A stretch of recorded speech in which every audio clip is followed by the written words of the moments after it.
Hello നമസ്കാരം. Demote colony 2 എന്ന ചിത്രത്തിൻ്റെ ഒഫീഷ്യൽ OTT റിലീസ് അപ്ഡേഷനാണ് ഇന്നൊരു വീഡിയോ ഭാഗത്ത്. വീഡിയോയിൽ മുമ്പ് വീഡിയോ ലൈക്ക് ചെയ്യുക, ചാനൽ സബ്സ്ക്രൈബ് ചെയ്യാൻ വേണ്ടി ശ്രമിക്കുക. അരുൾനിധി, പ്രിയ ഭവാനി ശങ്കർ എന്നൊക്കെ പ്രധാന കഥാപാത്രങ്ങളായ ചിത്രമായിരുന്നു ഡിമോട്ട് കോളനി 2. ചിത്രം മികച്ചൊരു വിജയം തന്നെയായിരുന്നു. അതുകൊണ്ട് തന്നെ എല്ലാ സിനിമാ പ്രേമികളും ഒരേപോലെ ചിത്രത്തിൻ്റെ OTT റിലീസിനായി കാത്തിരിക്കുകയായിരുന്നു. ചിത്രത്തിൻ്റെ OTT അവകാശങ്ങളൊക്കെ C5 എന്ന OTT പ്ലാറ്റ്ഫോം സ്വന്തമാക്കിയെന്ന് കൺഫേം ആക്കിയിട്ടുണ്ട്.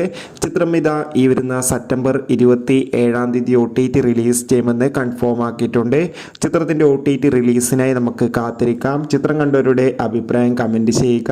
ഈ വരുന്ന സെപ്റ്റംബർ മാസം ധാരാളം ചിത്രങ്ങൾ ഇനി അങ്ങോട്ട് OTT റിലീസ് ചെയ്യാൻ പോവുകയാണ്. നമ്മുടെ ചാനൽ ഭാഗം പരിശോധിച്ചാൽ നിങ്ങൾക്ക് ആ വീഡിയോയ്ക്ക് കാണാൻ വേണ്ടി സാധിക്കുന്നതായിരിക്കും. കൂടുതൽ സിനിമാ വാർത്തകൾ പെട്ടെന്ന് തന്നെ ലഭിക്കാൻ വേണ്ടി ഇപ്പോൾ ചാനൽ സബ്സ്ക്രൈബ് ചെയ്യുക. ബൈ.